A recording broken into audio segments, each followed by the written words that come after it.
The secret World War II files they didn't want you to see. The humidity of the Solomon Islands in the summer of 1943 was not merely weather. It was a physical weight, a suffocating blanket that rotted boots and rusted firing pins.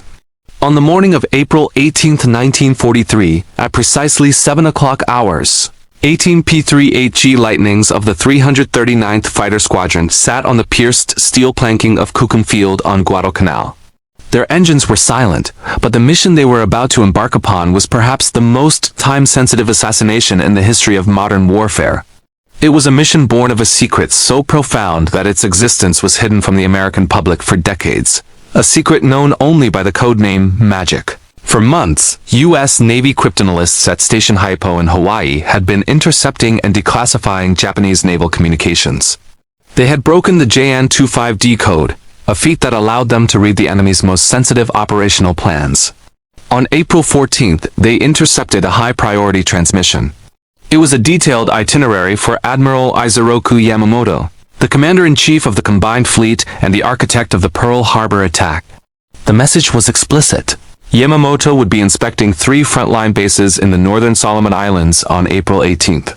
He would arrive at Belleisle Airfield at 9:45 hours, flying in a Mitsubishi G4M Betty bomber, escorted by 6 A6M0 fighters. The decision to act on this intelligence went to the highest levels of the American command. Admiral Chester Nimitz consulted with Admiral William Bull Halsey. The risk was immense. If the Americans intercepted Yamamoto, the Japanese would almost certainly realize their codes had been compromised. Yet the opportunity to eliminate the man who was the symbolic heart of the Japanese military was too great to ignore. President Franklin D. Roosevelt himself reportedly authorized the mission. At 7:25, Major John Mitchell, the mission commander, gave the signal. The twin-engine Allison V-1710 engines began to whine, then roared to life, kicking up clouds of tropical dust. Each aircraft carried a massive 310-gallon drop tank under one wing and a 165-gallon tank under the other. These extra fuel reserves were the only things that made the mission possible, but they made the Lightnings sluggish and vulnerable. The pilots were ordered to maintain strict radio silence. To avoid Japanese radar installations on the islands of Georgia and Vela La Vela, they would fly at an altitude of no more than 30 feet above the waves of the Pacific Ocean. The flight path was a jagged series of legs designed to bypass enemy observation. For 2 hours, the 18 pilots flew in a tight formation, their propellers churning the salt spray just feet below their fuselages. The heat in the cockpits was intense, exacerbated by the need to stay low where the air was thick and stagnant. Mitchell navigated by dead reckoning, using only a compass and a watch. A deviation of even 1 degree or a headwind stronger than anticipated would mean they would arrive too late, or worse, run out of fuel over the open sea.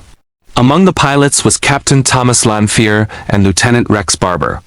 They were part of the designated killer group, 4 pilots whose sole responsibility was to engage the bombers while the remaining 14 provided top cover against the anticipated 0 escorts. As they approached the coast of Bougainville at 9:30, the terrain rose up green, jagged, and unforgiving. Mitchell began a gradual climb to 2,000 feet. At 9:34, a minute earlier than the intercept schedule predicted, a pilot broke radio silence. "Boogies, 10 o'clock high. Directly ahead." Descending toward Belleisle were 2 Mitsubishi G4M bombers. Behind them, in a V formation, were 6 A6M0 fighters. The Japanese were precisely on time. The Betty bombers were painted in a dark jungle green, contrasting sharply against the bright blue of the morning sky. Inside the lead bomber sat Yamamoto, wearing his dress white uniform, clutching a katana between his knees. He was a man of habit and punctuality, a trait that had now placed him in the sights of 18 American hunters. Major Mitchell ordered the killer group to drop their external tanks. Lanphier and Barber felt their aircraft lighten and lurch forward as the drag disappeared. The 2 bombers, sensing the threat, split apart. One dove toward the jungle canopy of Bougainville, seeking to lose itself in the shadows of the trees. The other headed out toward the open sea. The 6 Zeros reacted instantly, dropping their own tanks and diving to intercept the P-38s. Rex Barber tilted his Lightning into a steep bank, pursuing the bomber headed for the coast. He closed the distance rapidly. His 4 .50 caliber machine guns and 20mm cannon centered on the Betty's right engine. At a range of less than 100 yards, he squeezed the trigger. The heavy slugs tore into the bomber's thin aluminum skin. The Betty's wing began to shed pieces, and smoke billowed from the engine. The bomber leveled out momentarily, then caught a wing on the towering trees of the Bougainville jungle. It cartwheeled, exploding in a massive fireball that sent a pillar of black smoke high above the canopy. Simultaneously, Lanfear engaged the escorting Zeros, preventing them from diving onto Barber's tail. The dogfight was a chaotic swirl of silver and green metal. The P-38s used their superior speed to zoom and boom, diving through the Japanese formation and climbing back to altitude before the more maneuverable Zeros could turn on them. The second bomber, attempting to escape over the water, was engaged by Besby Holmes and Raymond Hine. It too succumbed to the concentrated fire of the lightnings, splashing into the sea near the coast. With the primary targets destroyed, Mitchell signaled for an immediate withdrawal. Fuel was now the primary enemy. The P-38s turned back toward Guadalcanal, flying at high altitude to conserve what little gasoline remained in their internal tanks. One pilot, Lieutenant Raymond Hine, was missing. He was last seen with smoke trailing from his engine over the water. He would never be found. When the remaining 17 planes touched down at Cookham Field, some engines sputtered and died as they taxied off the runway, their tanks completely dry. The mission had been a tactical masterpiece, but the secrecy surrounding it was only beginning. The Japanese military was paralyzed by the loss. They did not announce Yamamoto's death for more than a month, referring to it only as the Navy Koshikin incident. On the American side, the intelligence leak was so sensitive that the pilots were told never to mention the specific nature of the intercept. To explain how they found Yamamoto without admitting to breaking the codes, the military fabricated a story about a lonely civilian coast watcher on Bougainville who had spotted the planes and radioed the warning. This lie was maintained for years to protect the magic intercepts that would continue to win battles across the Pacific. While the Pacific air echoed with the silence of a hidden assassination, the European theater harbored a secret of a far more mechanical and terrifying nature. In the summer of 1944, as Allied forces struggled to break out of the hedgerows of Normandy, a new threat emerged from the Baltic coast that threatened to render the Royal Air Force and the US 8th Air Force obsolete. It was the V-2 rocket, the world's first long-range guided ballistic missile. But the true secret lay not in its flight, but in the desperate Allied intelligence race to find its birthplace, Peenemünde.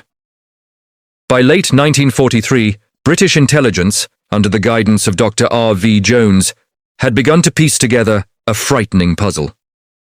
Aerial reconnaissance photos from the de Havilland Mosquitoes of the RAF's Medmenham unit showed strange, upright cylinders on the remote island of Usedom. These were not traditional Luftwaffe bombers. They were the A-4 rockets, later dubbed Vengeance Weapon 2, V2. The secret files of the British Air Ministry revealed a chilling calculation. If these rockets could be mass-produced, London could be leveled without a single German pilot crossing the English Channel. The mission to destroy this secret was codenamed Operation Hydra.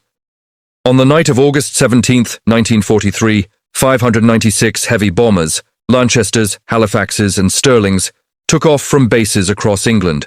This was not a standard area bombing raid. This was a precision strike against a scientific brain trust. The target was the housing estates where the German rocket scientists, led by Werner von Braun, lived and worked. To ensure success, the RAF employed an elaborate ruse. A small force of mosquito bombers flew toward Berlin, dropping window, aluminum strips, to spoof German radar. The German night fighters, convinced the capital was the target, scrambled toward Berlin, leaving the skies over Peenemünde momentarily unguarded. At 0010 hours on August 18th, the first wave of bombers arrived. The master bomber, Group Captain John Searby, circled the target at low altitude, directing the stream of fire. The scientists' quarters were hit first. Among the dead was Dr. Walter Thiel, the head of engine development, a loss that would delay the V-2 program by months. However, the raid was costly. As the German night fighters realized the deception and diverted to Usedom, they caught the final wave of bombers. 40 American and British aircraft were lost, but the secrecy of Peenemünde was shattered. As the Third Reich began to collapse in early 1945, a new secret operation began, one that would stay classified for over half a century. Operation Paperclip. The Americans realized that the secret files of the V2 program were more valuable than gold. At the Mittelwerk underground factory in the Harz Mountains, U.S. troops discovered hundreds of V2 rockets in various stages of completion. Despite the factory being in the designated Soviet occupation zone, U.S. Colonel Holger Toftoy ordered the immediate removal of 300 train carloads of rocket parts and documents before the Red Army arrived. The most sensitive part of these files concerned the scientists themselves. Many, including von Braun, had been high-ranking members of the SS and had used slave labor from the Dora Mittelbau concentration camp to build their wonder weapons. The secret files detailing these war crimes were suppressed or cleansed by the U.S. Joint Intelligence Objectives Agency. The goal was simple: ensure the German rocket expertise went to Huntsville, Alabama, rather than Moscow. The very men who had rained death on London were secretly brought to the United States to become the architects of the American space program and the ICBMs of the Cold War. This transition was so secretive that even the families of the scientists were kept under guard in Project Overcast housing. For decades, the public was told that these men were reluctant participants in the Nazi regime. It was not until the declassification of the Dora files in the 1980s and 90s that the full extent of the moral compromise made by the Allies was revealed. The secret wasn't just the technology of the rocket, but the price paid in human lives. Over 20,000 prisoners died building the V2. More than were killed by the weapon itself in combat. While the rocket scientists of the Reich were being spirited away in the shadows, a different kind of secret was operating openly on the battlefields of Western Europe, a secret that relied not on physics, but on the art of illusion. This was the 23rd Headquarters Special Troops, a unit known in classified circles as the Ghost Army. Comprised of 100 artists, actors, sound engineers, and advertising experts, their mission was unique in the annals of warfare. They were tasked with being everywhere they were not.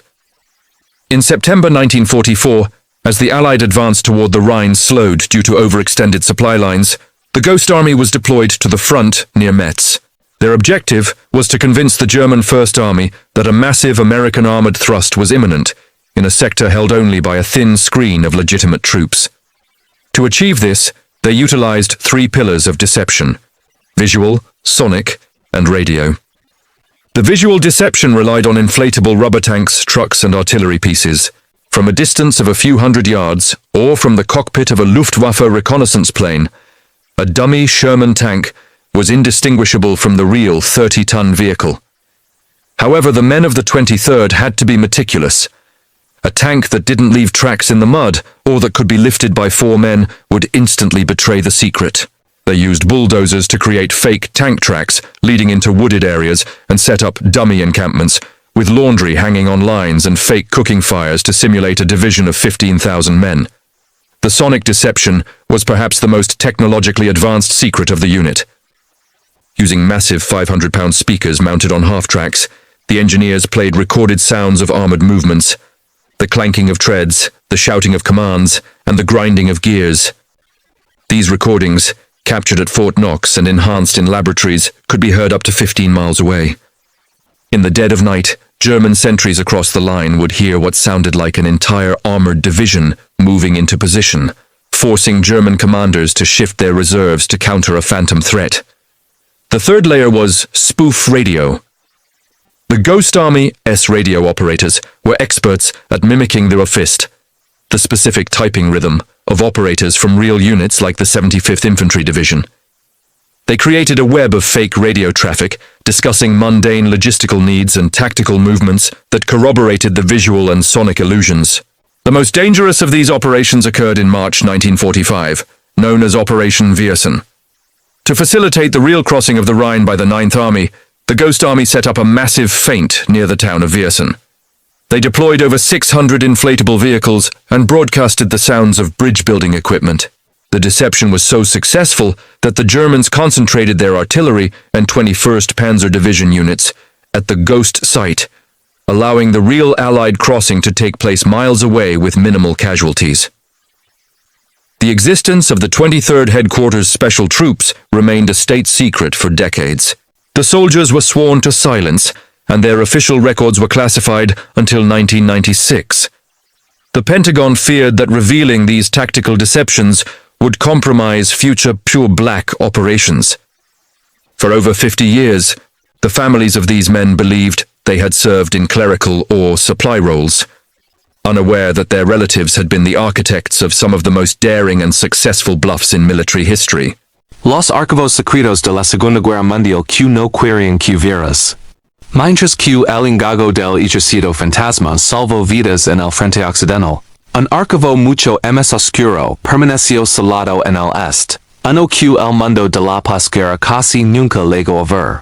En el remoto distrito de Pingfang, cerca de Harbin, en la Manchuria ocupada por Japón, se alzaba un extenso complejo conocido oficialmente como el Departamento de Prevención de Epidemias y Purificación de Agua.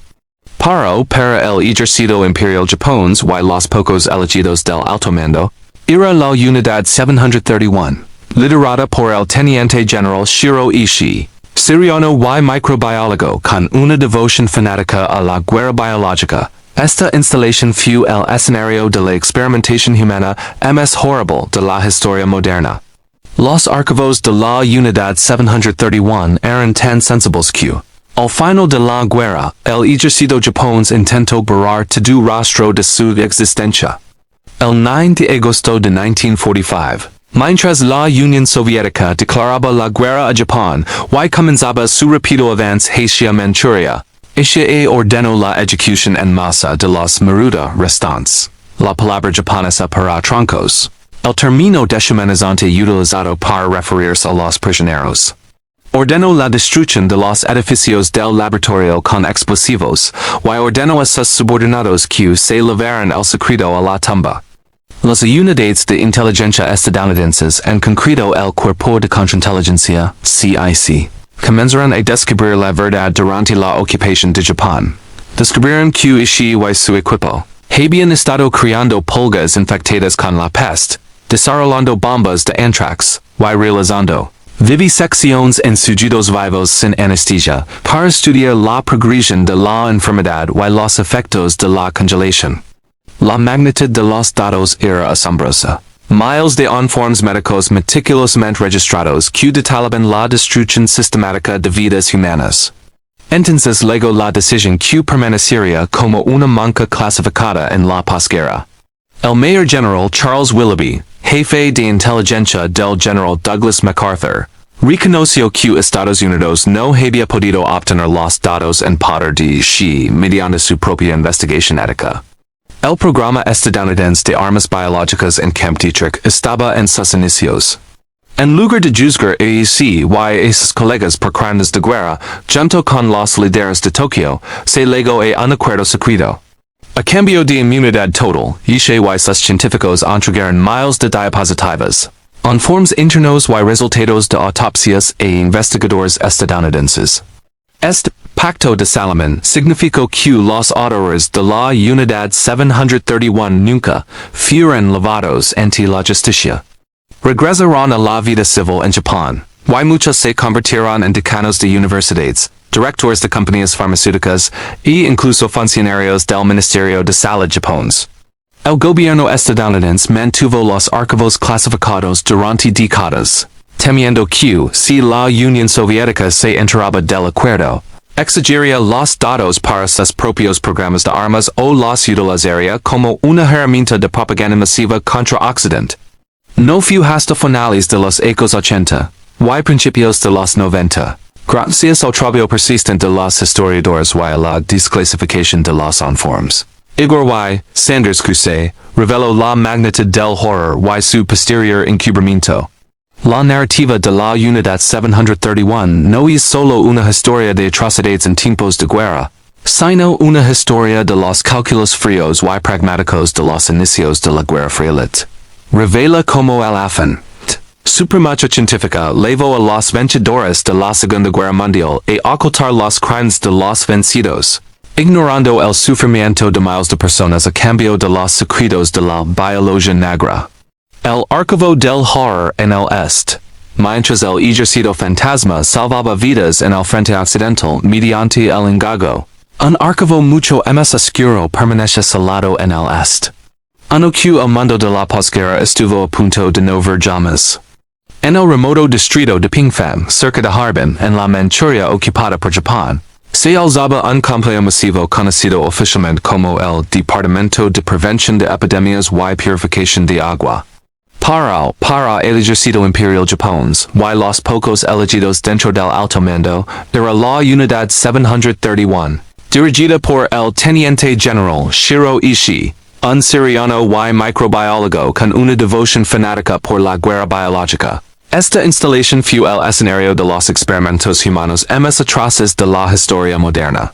Los archivos de la Unidad 731 eran tan sensibles que, al final de la guerra, el ejército japonés intentó quemar cada rastro de su existencia. El 9 de agosto de 1945, mientras la Unión Soviética declaraba la guerra a Japón, Ishii ordenó la ejecución masiva de los prisioneros restantes, a quienes llamaban despectivamente Maruda, Linos. Ordenó dinamitar los laboratorios, y dio una instrucción final a sus subordinados, leaving el secreto a la tumba. Sin embargo, la inteligencia estadounidense comenzó a descubrir la verdad durante la ocupación. Descubrieron que Ishii había desarrollado bombas de anthrax y pulgas infectadas con peste bubónica, realizando vivisección sin anestesia para estudiar la progresión de las enfermedades. Aquí ocurrió el giro que permanecería como una manca clasificada. En lugar de juzgar Ishii como criminal de guerra, el gobierno de los Estados Unidos pactó un trato secreto. A cambio de inmunidad total, Ishii entregó miles de diapositivas y registros médicos QEUU, codiciaba para su propio programa de defensa biológica en Fort Detrick. Los perpetradores de la Unidad 731 nunca fueron juzgados. Muchos se convirtieron en decanos de universidades o directores de farmacéuticas en el Japón de la posguerra. Los archivos permanecieron bajo leve durante décadas para evitar que la Unión Soviética obtuviera esa información, revelando que en la Guerra Fría, el conocimiento valía más que la justicia. Section: Operation Foxley, el plan para matar a Hitler.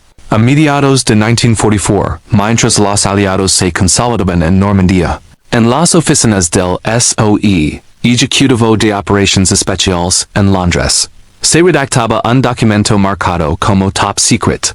Su nombre en clave, Operation Foxley. Era el plan definitivo para asesinar Adolf Hitler.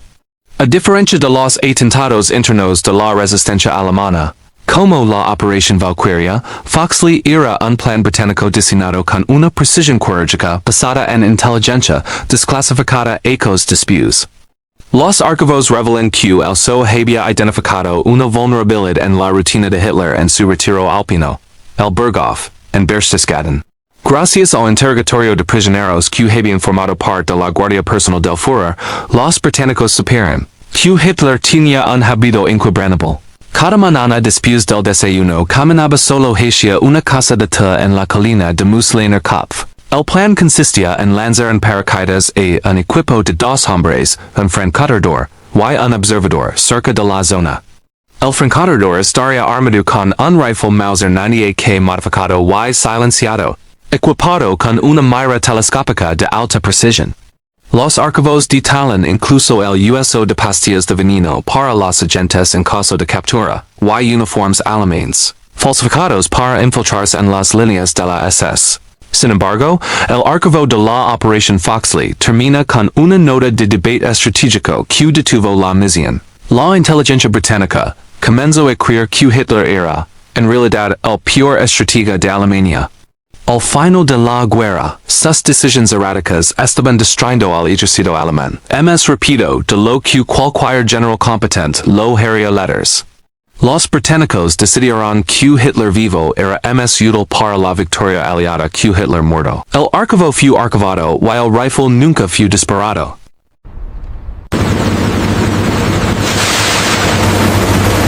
"24 missions. They call her a flying junk pile. To us, she's the All-American." Final check complete. Roger that. Throttle up. Here we go.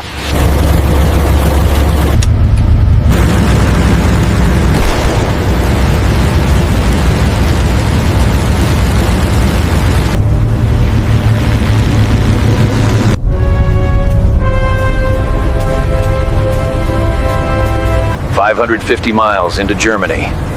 5,000 pounds of explosives. Just another day at the office."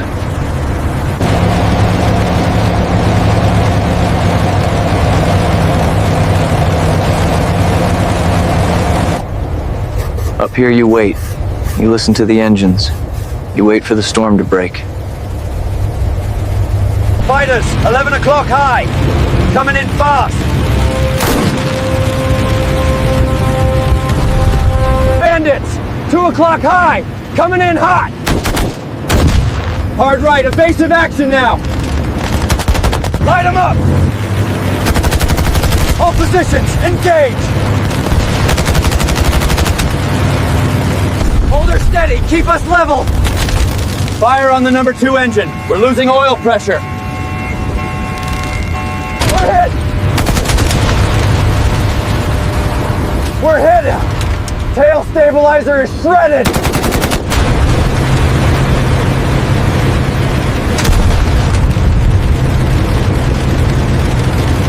"Damage report, now." The storm was here, and the battle had just begun. History is written in the files. If you want to support this mission and uncover more untold stories, subscribe to Frontline Files and join the archive. Dismissed.